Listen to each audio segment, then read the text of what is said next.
اوسو د دې ځای نه اوس مزید شپږم نمبر حال بیانوي چې کله عزیز مصر ته د دې خبرې پته ولګېده چې زما د ښځه په غلطه باندې ده او زما د غلام پاک دی نو یوسف علیہ السلام دی وی یوسف اعرض عن هذا یوسف دا خبره چا پړوان دی باندې کومه بس دا ځان سره دک شان دی پریدا دا خبره چا ته پیش کومه او زلیخی دی وی د خپل ګناه لپاره استغفار وکا یا چې کوم نه پر خپل ګناه لري پرده واچوا یا زمانه معافي او بخنه وغواړه پرون موږ ټول تفصیل په دې کې بیان کړو بس دا خبر اوس د چا مخ کې مګوي که مزید دا خبره خوريږي نو زماره شرم باعث ګرځي د دې وجه نه تاسو مهرباني د دې خبرو کې چې دا خبره چاته کوي ما ټیک ده خبره به مخ کې نزي خو چون کې اوس د اندر دې ځای پورې دا خبره مونږ بیان کړې و دا 5 نمبر حال خبره و اوس د دې ځای نه د 6 نمبر حال خبره بیانې 6 نمبر حال مسله څنګه ده پدې کې بیان د توان د خزو د په زلیخا باندې او یو طرف ته عزیز مصر کوشش داو چې زما د معاملې پټه پاتې شي او زما بدنامي ونشي لیکن تاسو ته د خبرې پته ده چې د زنانو کارداري چې دی په نشر او اشاعت کې انتهایی چې کوم نه په مخ کې باندې زی زنانه نه خبره جوړږي د نه کار جوړږي یو خبر ډیره په مخ کې باندې بوزي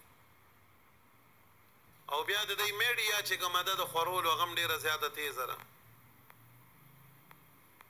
چرته په صدرې کې سره هم په دغه مصر کې په دغه خار کې زنانو ته دا خبر ورسېده یو خزه بلې ته وی پتا دي امانتي خو یو خبره ده کومه چې ګوره زلیخی داسې کار کړی دی لکه عام طور زمونږ په دې علاقو کې زنانه چې د بغم خاده کې اوسې شي یا اوس خو خبرې نشته مخکې به دا تنورونه یو کور کر به تنور اوسم دی باندې میرو په دغه ترتیب لاشتره یو کور کر به تنور وغې ته بسنانه ټوله راجم وي نو ډوډۍ په خول به دغه دویم نمبر مقصدو لیکن باغ غاړه کې د تنور باندې به دغه ډیر لوی چې کم دینو په علم کې اضافه وشو یوی ببلې ته وي پتا دي امانتي سوای ما زمانو ماخله خو چې پلان کا انګور بیګا مرور تللی بلې به او زدیم خبر شوم جنگونه غویمي ورګر شروع دي په داسې طریقې سره به یو بل ته دا خبره رسوله نو د زلیخی متعلقم چې کوم دین په مصر کې خزو یو بل ته دا خبره وکړه یو بلې ته وایي تامانې دی امانتي سوای ما خو چاوي چې زلیخی دک شانتي کمزوري حرکت کړي دي بلې ته وایي بلې ته وایي چې ګوره زلیخی دومره سپک کار کړی دی عزیز مصر غوند خاوند دی موجود دی او دی بیام د خپل غلام نه داس یو قسم لگا کمزوري مطالبه کړی دا نو دا سور ډیر سپک کار کړی دی خزو چې کوم دینو بس دی پسې پروپاګاندا شروع کړی اوس دې طرف ته زلیخی ته بد دي خبره پته څنګه لګي سوګرال او زلیخی ته دا خبره بیان کړه چې میډم ته خو ځان نه خبر نه خدا په زیروست یو عظیمه پروپاګاندا شروع ده دا اوازه لګیدلې چې زلیخی یو ډیر انتهایی کمزور حرکت کړی دی زلیخی ته د دې خبرې اظهار چې وشو نو دا ډیر زیاته خو خيار خزوه دی په لیس باندې او یو خزو نمونه ولیکل هغه خزي چې هغه مشهوري سرکردان او د سردارانو د کورون سره تعلق دغه خزو په او باندې وخلکو او کول او دغه په نه باندې وخلکو نه کول بیا هغه په سي چې کوم دین یو استاد ولېګو چې زلیخا وای چې په پلان کې رز باندې په پلان کې ټیم باندې تاسو به راځئ او تاسو ټول به زما مېلمانه یې په شاهي مهمانخانه کې به تاسو ته چې کوم دی نو مېلمستیا درکولی شي چې کله د اویو واړو زنانو ته اطلاع میلاو شوه ای به خود خوشحالی چې موږ ته د وزیر خزانه د کور نه چې کوم دی د مېلمستیا هغه شرف حاصل دی نو ټولې خوشحاله وي په دې خبره باندې او د راتلو دپاره یې تیارې شروع کړو دې طرف ته زلیخا ولګېده د هغې دپاره یو ښکلی حال تیار کړو په هغه حال کې قالینونه خواره کړل غیر چاپېرې تکیاګانې خورې کړې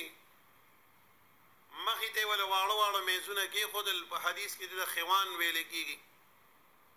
او دا د عربو دستور او طریقه وه ای به داسې کول او ټول سجاوټ یې جوړ کړو او د دغه حال سره په سایډ روم باندې په سایډ باندې یو کمره وه سایډ روم ورته وایي یوسف علیه السلام د دې مکر او د دې حال نه خبر نه دی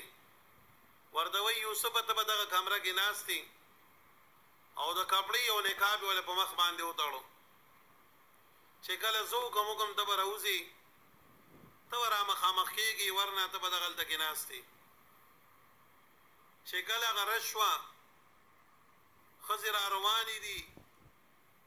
شاهي پروټوکول سره شاهي مېلمانخانې ته راځي استقبال ورته کېږي راځي او کینی او یو عجیبه منظر دی چې کله ټولې زنانه برابر شوې زلیخا راله د ټولو سره یې مرحبا او ستړي مشي وکړل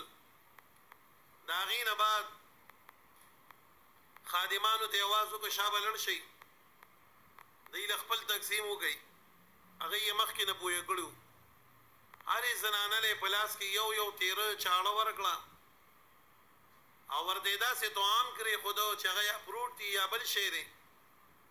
خو لیکن په خوړلو کې محتاجه دي چړې کټ کولو ته ځکه عربو موږ خو صرف فروټ چې کوم دی په چاړه باندې کټ کوو په یو حدیث مبارک کې دام راغلی دي چې آیا یو بنده غوښه وخوري د هغې نه بعد به اودس کوي که نه به کوي فرمایي نبي علیه السلام ناست و چاړه ورسره وه د بیزې ولې ورته پروت و د هغې نه به یې په چاړه باندې غوښه رانیموله او خوړلې او دې کې بانګ ویلی شو نبي علیه السلام مبارک سیده پاڅېده او داسې نه یې کړی او مونځ ته ودرېده دا بیا هلته کې موږ دا مسله ثابتوو چې د غوښې په خوراک سره اودس باندې اثر نه غورځېږي خو موږ چې نه دلته کې دا مسله راوباسله چې د عربو عام طور خوراک هم دا به د چړې سره نو به هر حال زموږ په علاقه کې دا فروټ موټ خلک دي سیوانو مالټې وغیره دا په چاړو باندې کټ کوي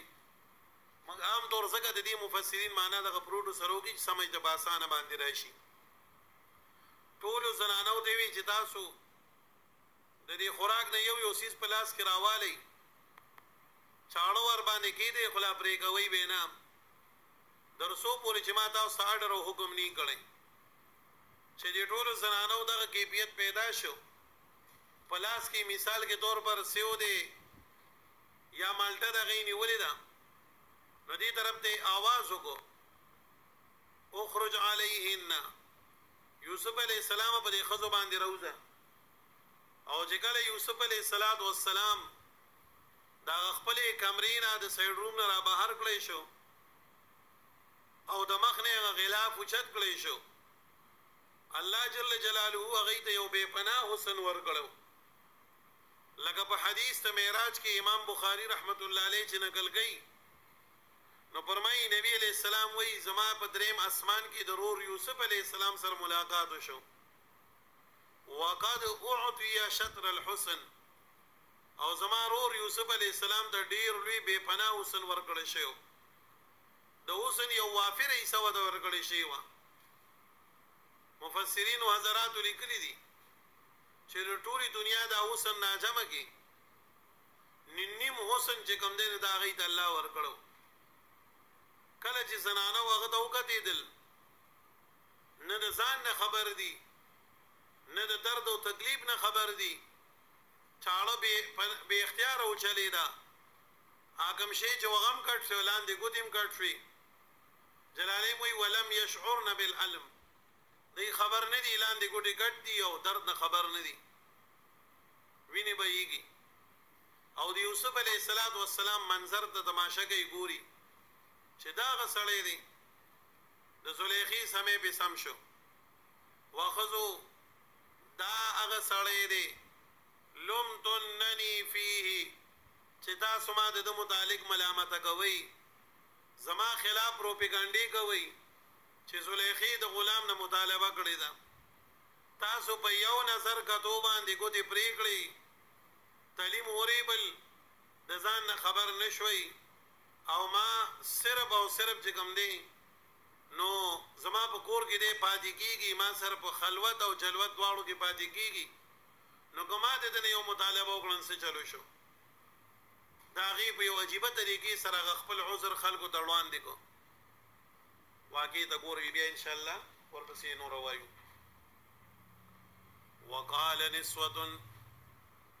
وقال نسوة آخذوا في المدينة بخارجي وقال نسوة نو پکار داسې و چې وقالت نسوة طالبان په دې باندې پوهیږي ځکه دا نسوة مؤنث دی انو د مؤنث نه مخکې چې کوم په لاړل شي نه مؤنث پکاري وقال نو پکار وقالت پکارو نو جواب مونږ دا کو چې په نسوتن کې دا تانیث چې کوم دی نو دا عارضی دی او حقیقی نه دی د دې د وجه نه قاعده دا ده چې کله تانیث عارضی وي نو سړی د اختیار دی کدی فعل مذکر راړي او کوم مؤنث راړي قال هندن او قالت هندن نه خمیر کې ویل دي وقال نسوة او خذوا في المدينة بدغه خار کې في المدينة امرأة في المدينة فخار دغه وزیر صاحب کې د عزیز مصر چې کوم خارون پای کې خذو دا خبره وکړه امرأة العزیز خزد وزیر ما وی عزیز په زمانه کې چې کوم دین وزیر ته وی او دیم وزیر خزانه نو په دی وجه باندې بيد ته عزیز وی تراودو دی مطالبه کړی دا فتاها د خپل غلام نه عن نفسه ببارد نفس داغ کی قد شافها پتاکیک سرا ننوت دے دیتا دا یوسف علیہ السلام حبا د جد د محبتنا دا یوسف علیہ السلام د دې د زړه په پردو کې د نشوي دی په اعتبار د محبت سره خوشوي پی شعاب ویلګي کې د زړه پردې دا امام راغب رحمت الله علیه فرمای دا د لغت لوی امام دی چې شغاب ویلګي کې د زړه پردې دا نو ترجمه به شي قد دخل شعاب قلبها حبا داخل شوی دی دا یوسف علیه السلام دن پردو د زړه دی دا په اعتبار د محبت سره یعنی د یوسف علیه السلام د زړه محبت د دې پردو ته ننوته دي د یوسف علیه السلام محبت د زلیخی د زړه پردو ته د نشوي دي تاسو به پوه شئ قد اصاب شعاب قلبها چای معنا کړی دا قد احرق قلبها سیزل د یوسف علیه السلام زړه د دی لرا د وجه د محبت نه چای دا معنا هم کړی دا بلا ډېرې معنی خلکو دلته کې کړي دي او قال شافا حبا ان یقینا منغا لنراها خامخا مخصوصو دی لراوینو دی لرام فی ضلال مبین په گمراهی په خطا ښکارا کې دلته کې مراد خطا ده دا غډیره په خطا کې پرته ده چې دومره لوی د بادشاه خزا دیولوی وزیر خزا دیولوی خاندان سره نسبت او دا کمک لدی بیا لګي نو بیا دی او داسي غلام طرف ته رجوع کوي دا د دیغه کمکلتیا ده دا خبره دی وکړه یو دومره کمزور حرکت دومره کمینه حرکت چې دې کړی دی د دې نه لوی ګمراهي به بله سي سوګراله او زلیخې دی د دې دا خبره بیان کړه فلما ارګله سمعت چې واورېدو زلیخې بمکرهن هغه پروپیګنډې د دې زموږ استاد محترم به د دې معنا په پروپیګنډې سره کوله د خلکو پروپیګنډې واورېدې چې ګوره دغه شان دي چل شوی دی دلته کې د مکر نه مراد سره طعن او غیبت دی خلک طعنې لګي غیبتونه کوي او مکر یې ورته ځکه وویلو چې دی دا خبره په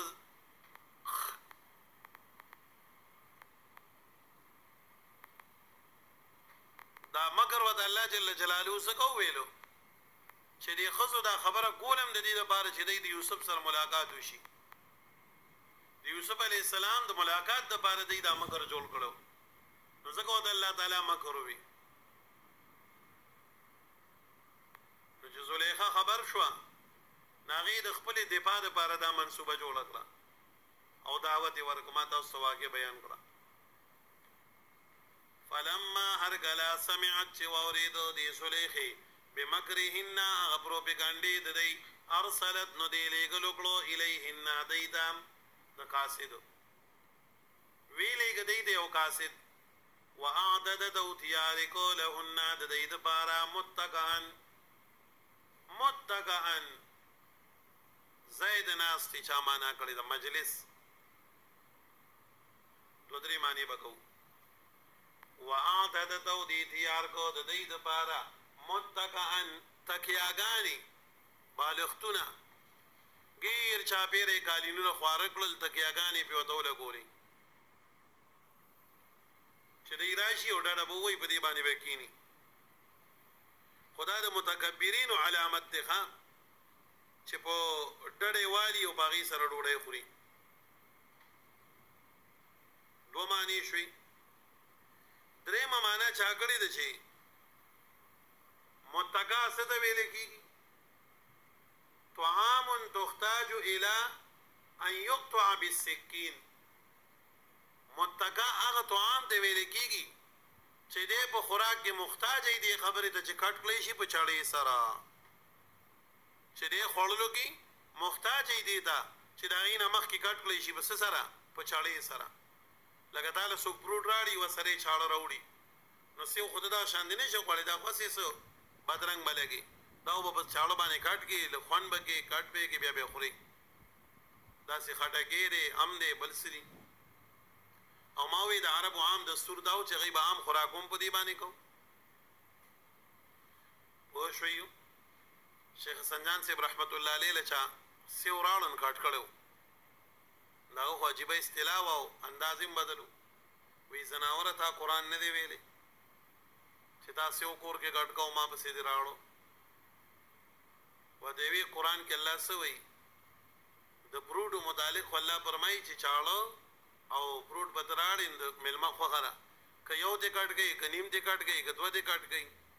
بل د مزاج مطابق وي بعضې کس به داسې چې سو ته بیا ډوکابونه کېږي انګور به والي بل څه به والي نو خراب به هم نه شي د دې د وجې نه دا موږ چې کوم فروټو سره خلک چاړه راړي یا دا ډونګه کې سالن راړي نو دا یو د دې لپاره مې چې ځکه مېلمه دې کوم خوري نه به وخوري نور به خراب نه شي نو بعضې وخت داسې کمک وي په مجلس کې چې ته بوله فروټ راړي چاړه به ورسره راړي نه هغه ولګي نه ټول کوتر کړي په دې نه پوهېږي چې دې مقصد څه دی یا زموږ مفتي صاحب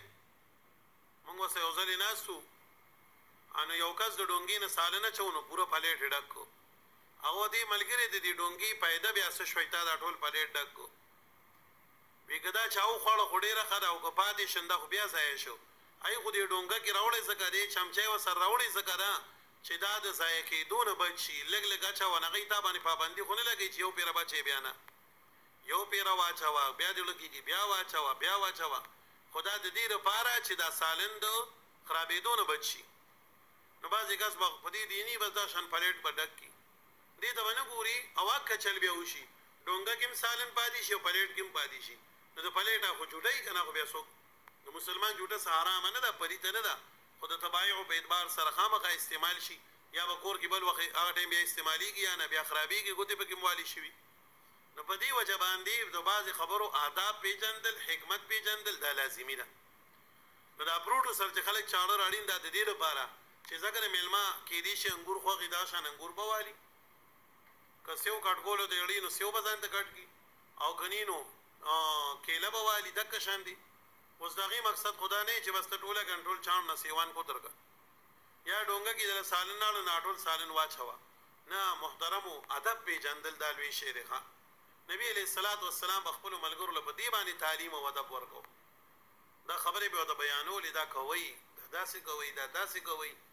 په باقاعده د دې تعلیمات به د نبی علیه الصلاۃ والسلام په مجالسو کې صحابو ته ورکولی شو داسې وکړه داسې وکړه یو صحابي دی فرمایي زه وړوکی وم نبی علیه السلام سره ډوډۍ ته ناست وم نو زه پوه نه وم په ادب باندې نو ما په ټوله کاسه کې چې کوم دی نو ګوتې تاوولې چاپېره مې لاس تاوو نبی علیه السلام ما ته وی نه بچیا بسم الله ووایه کل ما یلیک او هغه خوره چې تا ته کوم نږدې وي د خپلې مخې نه خوره موږ پښتانه هم وایو دا پلانکې څه بدرنګه خوراک کوي د بل چا مخې ته ګوتې وایي دا غلط شی دی یو دا ده چې مجمع کې بوډۍ پروت دی او هغه د بل چا مخې ته دی نو اول خو عکس له د احساس پکار دی چې راویلي د مجمع په میز باندې کېدي چې ټولو ته یو شان دي خو که بالفرض عکس داسې چې هغه سړی خور غونده کېږي او د بل چا خیال پکې نه کوي نو که بیا دغه پوټي دپاره یو بنده ګوتې ورږدېږي او رامخامخ یې کړي نو دغه خیر دی خو ورنه دکه شان دی که عام عمومي طعام یې نو بیا د خپلې مخې نه خوړل پکار دي ستاسو ذهن ته راغله نو نبي علیه السلام به دا تعلیمات ورکول دا سبد نه لګي دا پکار دي چې بنده خي شاګردانو ته هم دا وایي بچو ته هم دا وایي په کور کې هم دا خي دا د آداب دي په دې باندې بنده درون لګي خوند پې کوي چې یو ځای ته ورشي د چا ماشوم داسي نو د دې تعلیمات ورکول دا ډېر لازمي دي بهر حال د متکع نه مراد هغه طعام دی چې په چړې سره خوړلی شي نو چې دا ترجمه یې وکړو دا ښکلې ده وآتت او راتلو کړو دي کل واحدة هر یوې ده منهن د دینا سکینا په یو چړې سره وقالت اوې دي اخرج علیهن ای یوسف علیه السلام ته راوځه په دی باندې یوسف راوځه غلام دی غریب بس خود په مني چې یوسف علیه السلام کله راووتې د مخ نه نقاب اوچت کو فلما ارکلا رأینا چې ولیدو د ښځو هو د یوسف علیه السلام لره اکبرنه اعظمنه لوی وګاڼو د لره ولکا هغه یوسف داري فلما رأینه اکبرنه چې څنګه یې ولیده که نه نو اکبرنه د دې پړونو کې د هغه لویي د هغه صفت د هغه تعظیم پیدا شو فلما ارکلا رأینه چې دی ولیدو یوسف علیه السلام لره اکبرنه عظمنه نو چای معنا کړی دا هیبت زده شوی دی په دې باندې یو هیبت راغی وقطعنا دی پریکړی ایدیهن ګوتې د دی لاسونه د دی وقطعنا دی کټ کړی ایدیهن لاسونه خپل وقلنا وی دی حاش لله پاکی د پاره د الله تعالی ما هذا نددا بشرا بشر او به اختیار دو عمل وکړل یوی لا په عمل به اختیار وکړو یوی قول به اختیار وکړو دومره هیبت زده شوی د یوسف علیه السلام په لیدو باندې دومره اثر په وشو چې به اختیار لاسونه کټ کړو نه د لاس په کټ کولو باندې خبر شوی دی نه په درد باندې خبر دی نه د وینو بهیدونه خبر دی یو خبره خدا وشوه پوهیږئ وقلنا حاش لله او دا کلمه چې استعمالیږي دا د تعجب دپاره لکه سبحان الله حاشا لله امام بخاری په دې باندې باب هم راوړی دی چې لفظ سبحان الله کله کله د تعجب دپاره عرب استعمالی نو بیا په هغې باندې حدیث هم راوړی دی باقاعده نو دا سبحان الله د تعجب دپاره راځي پوهیږئ نو دوی دا خبره به اختیار وکړه او دوی سووي ما هذا نددا یوسف علیه السلام بشرا بشر پوهیږئ که نه ما هذا نددا بشرن بشرو چې داسې وکتېدل که نه د یوسف علیه السلام طرف ته نو دا تعجب یې د دې لپاره وکړو چې دا موږ کومې خبرې کولې نو ګوره دا غلطې دي دا کوم تهمت چې لګو نو دا غلط دی نو د وجې د خوب د الله تعالی نه دی دا خبره وکړه ان هذا نددا الا ملک مگر ملائکه دا کریم معززا دا غسم ملائکه دا خستا معزز دا بشر نه دی بلکې دا خسري ملائکه دا نو دا تشبیه چې دی د یوسف علی السلام ورکړه د ملائکه سره نو دا په دوه خبرو کې یو په حسن کې او بل په عصمت کې چې دا سه پاک سړی چې کوم دی هغه د ملائکو په شان دی ډېر ګناه نشي کولای دی ګناه نه کوي او بل طرف ته د وګورئ د حسن خستګي دا خو سم ملائکه را یو خستواله دی وې شوي په دی باندې تفسیر مظهری لیکلي دي التشبيه بالجمال والعصمه دلته کې دا تشبيه چې کوم دا په جمال په حسن او په عصمت دواړو کې ده دواړه خبرې ته فهم کیږي نو دلته دې یو مسله دا راوځي دا چې پیغمبر چې نو دا به بشر وي بعضی خلک د دې خبرې نه انکار کوي چې پیغمبر بشر نه دی مونږ وایو پیغمبر بشر دی ما هذا بشرا ان هذا الا ملک کریم او بل دې دا مسله راوځي دا چې په انسان باندې د خوش اخلاقۍ د وجنه د خوبصورتۍ د وجنه کله کله اطلاق د ملائکه کې دی شي په انسان باندې د خوري اخلاق او د وجنه خلق نه وای د پلان کې عمله خو ملائکه د ملائکه پلان کې چې کوم دین اسه شي دی خدا سے پاک ساک دی لکه ملائکه پلان کې دومره خپل دی لکه ملائکه نو د دې اطلاق کې دی شي ښا ان هذا الا ملک کریم دا یو ملائکه د خستا وشوي به نو چې کله دې خزو دا خبره وکړه نو زلیخی ته اوس کوم دین لار کولاو شو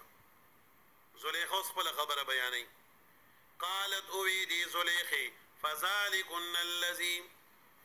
قالت اویدی زلیخی فذلک بزداغدی الذي علمتنني چې تاسو ملامت کوي ما لرفيه په محبت د کې دا غسړې دی ها چې تاسو چې ما په چاپیر پروپاګاندا کوي او ټول علاقه کې مو आवाज وچت کړی دی چې زلیخی او کمینه حرکت کړی دی استاد وګوري تاسو په یو نظر لیدو باندې ځان لګو دی پریګلې او کنه ها او ډایرکټ به اختیار مدخلین دا وته چې ملائکه دا وکنه اوس دا غسړې دی اوس دا وګوري قالت اویدی زلیخی فذلکن فزدا الذی اصرید لمتننی چې تاسو ملامت کړی دی مال رفیه په بار ددګي بس اوس کلاو اعلان وکړه تسریع وکړه ولقد راودته فتاګ سرا ما مطالبه کړی وددنا عن نفسه په بار د نفس ددګي فاستعصم او د ځان پاک ساتل دی او شی به دروسه پورې خو زلیخی دا خبره کوله کنه چې د زمانه مطالبه کړي او ما دې نه کړی قنن الله جل جلاله ارس سرګن کړل زلیخی برسری عام دا یو اعلان وکړو په دغه حال کې ودرې دا یو واړو خزو د خادمانو مخ کې وي ولقد راودته ما دنه مطالبه کړي دا ما کړي دا دنه کړي فاستعصم د ځان پاک ساتل دي د زما طرف د ضرورت قدریم نه دی کړي ما طرف دې کدی قدریم نه دي دغه ځان دوره پاک ساتل دي نو یاد لرئ چې ګل دی او بندا د الله د ذات سره تعلق سم وي الله بستاغه دشمن په دې خبره باندې گویا نه کوي چې ستاغه پاکي به بیانې وایي نو په هر حال کې الله سره معاملې ټیک کول دا به زمونږ استاسو کار وي او چې ګل د بنده د الله د ذات سره معاملې ټیک وي تعلق برقرار وي سم وي چری به الله دا سونه کتاب غیر تاواله کی ستا مد مقابل برازي او ستا پاکي به بیانې ستا صفائی به بیانې اعلان به دې خبره کوي زموږ عمل کوي په هغه باندې دې سپنا هغه باندې تاسو اورئ الله بس بندوبست داسې جوړي تا په بچ کی نو د چارو تهمتونو نه یریږي ما د چارو تهمتونو د وجه د دین کار م پرې دی الله به سره خپل امداد شامل حال ساتي اورئ البته د ځان صفائی بیانول ځان د تهمت نه بچ کول د سنت دی ګوره دا نه چې بس چې کوم دینو د ګناه په ځای کې ناسي او بس وای نه زماړه پاک دی دا سی وریم نه پرون مې ته حدیث وی چې نبی علیہ الصلوۃ والسلام اعتکاف د ناس خپل بیبي وسر راغلی وا صفیه رضی الله تعالی عنها خو چې دلانو په لار باندې او دوه صحابه مخې لرال نو نبی علیہ السلام یې ګوره دا زما بیبي د صفیه ده دا زما بیبي د صفیه ده هغه وی سبحان الله دا حدیث دا سبحان الله لفظ دغه دم راغلی خطا چوب کی ایوی سبحان الله حضور مونږ بوله پتا سو بدګمانی کو نبی علیہ السلام نه تاسو نه کوي خدا شیطان د انسان په وینه کې داسې ګرځي لگا پشان د ګرځېدو د وینې د انسان بدن کې داسې ګرځي کما چې دم پشان د جاری کېدو د وینې نو خپل صفائی بیانول دام سنت دي خو لیکن د دین علاوه بیا خپل معاملې په الله باندې پرې خودل ما دا وګوره کوشش بګې د هر عمل لپاره به کوشش کې خو با کوشش باندې به نتیجه ته نه مرتب کې بلکې نتیجه به څوک او چې کله ته په حق باندې الله جل جلاله به ضرور ستا امداد کوي او تا به بچ کوي دلته کې یوسف علیه السلام په حق باندې او زلیخی کلاو اعلان وکړو ولقد راودته ما دې مطالبه کړې ده فاستعصم د ځان بچ ساتلې دي ورپسې بیا یو زلیخی او بل خبره بیا وکړه او په یوسف علیه السلام باندې دباو ورځو وریاد لرا زبا خپل مطالبه کې اوسم چې کوم دین برقرار یم که یوسف علیه السلام زما خبرو نه منله زما چې کوم خواهش ته غي برابر نه کو نو پاینده کې بدل ز سخت سزا ورکوم ولا ان لم يفعل كشردون کی ماس امره چې د امر کیږي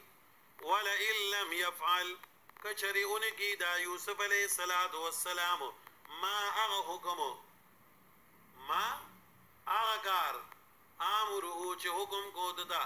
لا یسجنن نو ضرور بدی جیل کې واچول شي ولا يكونن خامخاشبه من الصاغرين د ذلیلنا او د بی عزتنا وره اوس ما خبره ده د میری د سر خبره ده سوزین دراله خبره بیا که په خبره باندې ده د میری د سر خبره ده کمنیه خوفه بها او کنه منی نو ګور زما کارو مکره چې ګور بیا به جیل کې چوم د خپل خبرې نه لاړې دلې نیمه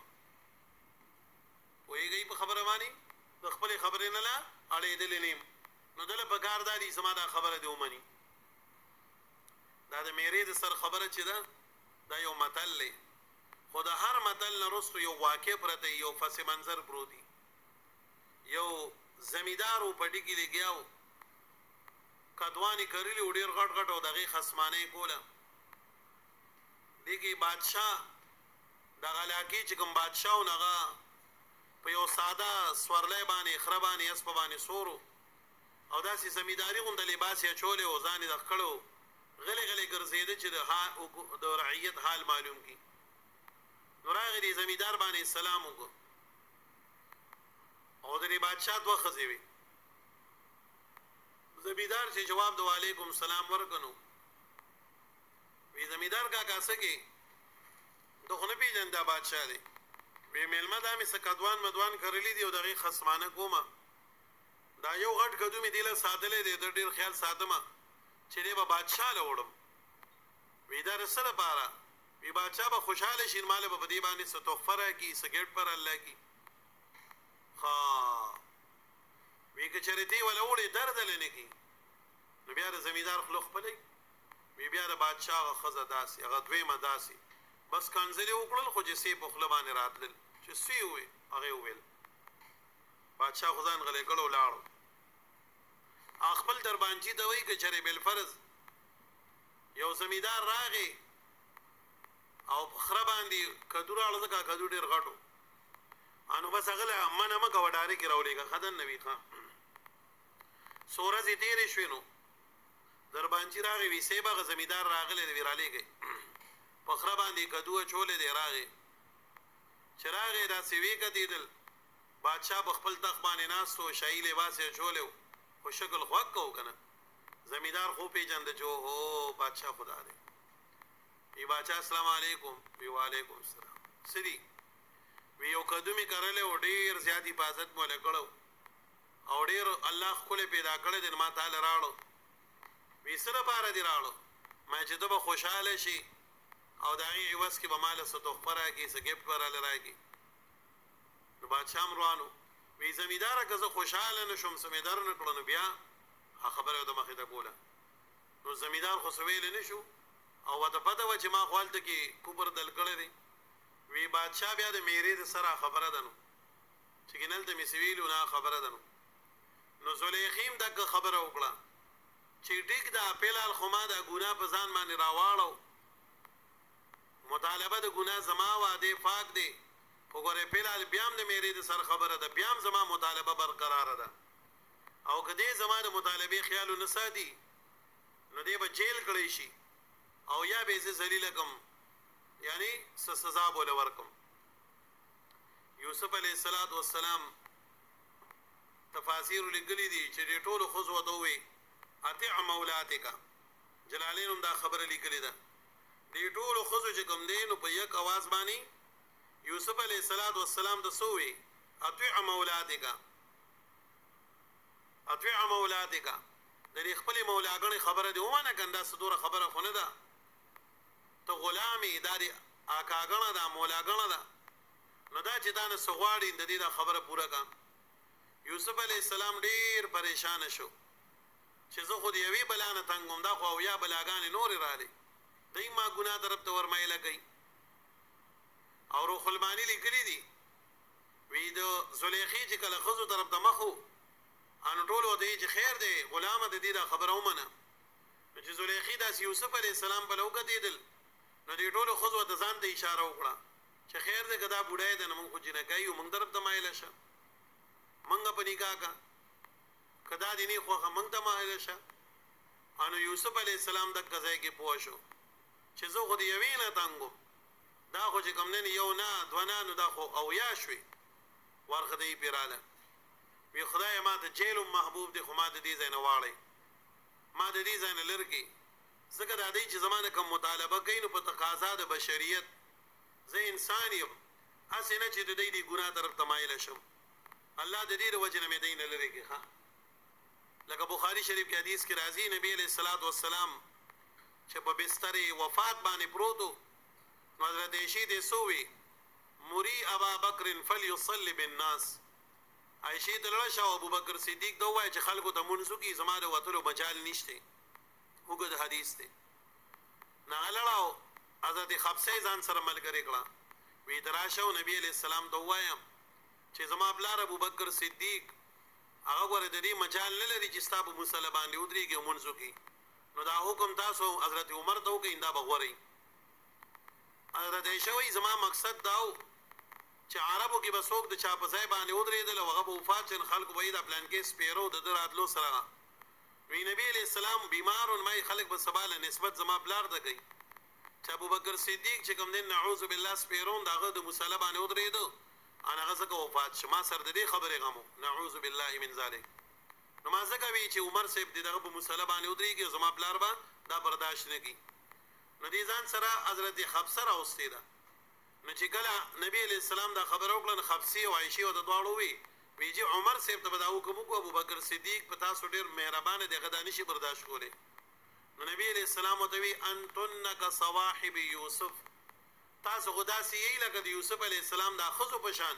چې څنګه د یوسف علیه السلام خبره یو وه د هغې ټولو بله وه زه یو خبره کوم تاسو ما ته بله خبره کوئ خبسه بیبي جلته نه رابار شوه عایشې بیبي ته وایي وی ستا نه ما چېرته خیر ونه لیده ښه خو چې کوم ځای کې د دغه خفګان خبره یې ما ورپسې بیایي سمه پریشانه وه نو دلته کې هم یوسف علیه السلام دې ښځو ته ووایي نو الله ته یې سوال وکړو چې یا الله اوس دا یو نه ده دوه نه دي دی لوی چال ما ته خور کو نو ما د دوی د دې چال نه بچ کړي قال وی دی یوسف علیه السلام ربی ای رب زما السجن جیل احب محبوب دی الی ما دا احب مناسو ای اسهل و اهون من الوقوع فی المعصیه جیل ما ته آسان دی جیل ما ته نرم دی د واقع کېدو زمانه په ګناه کې الله ګوره ګناه مې قبول نه دی خیر دی جیل مې قبول نه الی ما دا مما دا صنا يدعونني چې دی رابلي ما لره الیه یغیدا و الا تصرف عني دا و الا اصل کې سره و ان لا کچری توانړې عني زمانہ کیدهن مکر د دې خزو اسبو زب مایل شم الیهن دیتا واکن شم بزو من الجاهلین دنا فرمانونا الله ګوري دا خزي په کومه طریقه باندې ما ته لګیا دي نسب تقاضا د بشریت دی به ما کمزوري کی ځان طرف ته مایل کی الله د دې دا مکر زمانہ واړي کیدهن جمدا نو ما دا استوي چې دې ټول خزو د आवाज ورکو چې اطیع مولاتک ایا هر خزي ځان طرف ته مایل کو په دې وجبانی جمع سی غراړه فاستجاب له قبول قدر بارا ربه ربدو فصرف واړو الله تعالی عنه د یوسف علیه السلام نه کیدهن مکر د دې خزو انه بشک الله تعالی هو السميع اوریدن کې العلیم او پوزات دی الله د دې نه د دې د مکر واړو د یوسف علیه السلام دعای قبول کړه او د دې خزو مکر یې نه واړو ته نه لرکو بس حلال جیل ته بوزي روایتو کې راځي چې چری یوسف علی السلام په دغه وخت کې ویلو چې الله مال حفاظت وکړي په یو طریقه باندې نو بغیر د جیل نه الله بچ کړو کو یوسف علی السلام په خپل باندې انتخاب د جیل وکړ ځکه الله جیل ته ولېګو نو دې ځای کې علماء لیکلي دي چې الله جل جلاله ته به چل نه خي چې خدای کې تاسو دوبای ته بوتلم نو زه به مالدار شم دوبای ته ولړ شي او ته شتور به راشي نه د الله نه به د خیر سوال کې باقی معاملې به الله ته پرې دي اسباب به الله ته چل نه خي اسباب بدل الله مهیا کوي علماء لیکلي دي چې یوسف علی السلام نفس دعا کړې و چې خدای ما د دې خزو د مکر نه بچ کی بغیر د جیل نه الله تعالی یو بندوبست کړو بچ کړو به خود په خپل باندې تعین د اسباب وګند دی وجه الله اغي داواله کو نو بس الله نه بس سوال کوي چې خدای مال خیر راکړي ها دا بوته نه وای چې ما دوبای ته بوزین زما مالدار شم کدا ز انګلند ته بوتلم زما مالدار شم نه بغیر د دینم الله مال او عزت ورکول شي نو د الله نه به د خیر سوال کوي خان الله سره به دغه نه کې اګریمنټونه نه کوي او شوي دا مسله ته نه راوتی ده ثم بدا لهم بیا سرګند شو دیدا من بعد ثم بدا ثم ظهر بیا ظاهر شو لآل المصر دی مصر والو دا ثم بدا لهم بیا سرګند شو دیدا من بعد ما راوا الآيات فاستغنا چې دی ولید العلامتون لرام د دین مراد دی یوسف علیہ السلام براءت دی شواهد او دلایل دی ویږي کنه چاغي کې یو داو آیات د مراد سره چې د یوسف علی السلام کمیس ته شاده غاړي نشلې دلو دویم نمبر داو چې د یوسف علی السلام گواہی او معشوم وکړه دریم نمبر داو چې د خزو لاسونه کټ کړل او بیا صبر هم نشو کولای دا ټول دلایل او شواهد په دې باندې وو چې یوسف علی السلام په حق باندې دی پاک دی وایي کنه چې یوسف علی السلام جیل ته شو او د دې د میان نن شو نو خلک به د باره کې دا خبرې بس کی خلک براتل وي موږ سره ملاقات کو وایي کنه انا خلکو دا خبرې بس کړې ملاقاتونه هم بس شو او بس دا خبر ورو بیا سړی دا لکه یو علاقه کې یو خبر ډیر په عروج باندې خو چې کله باغی کې چې کوم دینو سچلو شي او خلک ډډې ته شي نه خبر ورو بیا په خپل باندې ختم شي وایي شوي کنه د دې د وجنه یوسف علیہ السلام جیل ته لاړو خو یوسف علیہ السلام الله په جیل کې ورته ذلت او د رسوایی نه بچ کړو د عامو قیدیانو په شان دي نو محفوظ ساتلو دا دغه خسته اخلاق او د خسته صورت او د باطینی کمالات وجوه دار چا عزت احترام به کو چې نوې جیلی براغه غلبه تسلی ورکولا بیمارانو له به کوم نه دو دوايي بندوبست کو د آرام خیال به ول ساتو در دې پوری چې د جیل کم سپرډنټ او باغه وخت کې د جیل کم افسرو ناغه ته وی چې یوسف سره خلاصول نشم دا می اختیار نشته خو چې څومره احترام او قدر زمانه کېږي نه بزستا کوم وایي کنه او په جیل کې پتا باندې هیڅ پابندی نشته چې څو غواړي نه به دا د ملاويږي وایي کنه او یو ځل دغه سپرډنټ لګي د یوسف علی السلام د جیل وی زما دا سره ډیر محبت دی ما دا سره ډیر مینه محبت مې د دې وجه نه ته چې څو غواړي نه به دا د ملاويږي خلاصول د بادشاہ په لاس کې تغرا دن نه کړي خلاصول دې نشم خو په جیل کې دن چې زما سوره وسنا بزتا سر پورا کوم نو دغه پال کې و دی ورځ دا وی زما دا سر محبت دی نو یوسف علیه السلام او دوی ما سره مینا محبت مګوخه ما سره مینا محبت مګوا وی ولي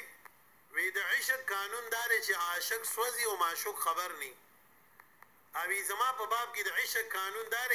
چې زما عاشق ني خبر او زه به سوځيږم وی دا څنګه وی زه چې کله وړو کې نو ما سره په پو مینا ګولا ان شاء الله را بشي د هم دي سورۃ یوسف کې به تفصیل کو او دې کې ټیم مختصر دی زما په پو ما سره محبت او د غلط امت را باندې ولګو وی چې کله د پلار را سره مینا محبت سیوا شنو رورګانو کوي د غزار کړم وی چې رسول اخیر سره محبت پیدا شنو جیل دی رو رسولم وی د خلکو مینا داسي چې عاشق سوځي کې معشوق نه خبر او د عشق په لار کې ما باندې قانون الټه شوی دی زما عاشق مې مو تکلیف ما ته ملاويږي نو مهرباني وکما سره وی مینا مګوا بهر حال الله وی د ارس بیا سرګن شو ثم بدالهم بیا سرګن شو دیدا من بعد ما رأوا الآيات شكال ولد ديسو دي علامة لرا ها لا يسجننه حتى حين ويغي كنا دي بجيل کی در سوقت پوری یوسف علیہ السلام بجیل کی واچی در سوقت پوری حين سره الى حين ينقضي في كلام الناس دا جیل کی د دې لپاره واچو ګورته د سرګن شو چې یوسف علیہ السلام به هغه خو دې جیل کې د دې لپاره واچو چې خلکو دا خبره ختم شي ویږي کنه او شی په ترجمه ته بیا وګورئ ها یو روایت ته بیا وګورئ وقال نسوة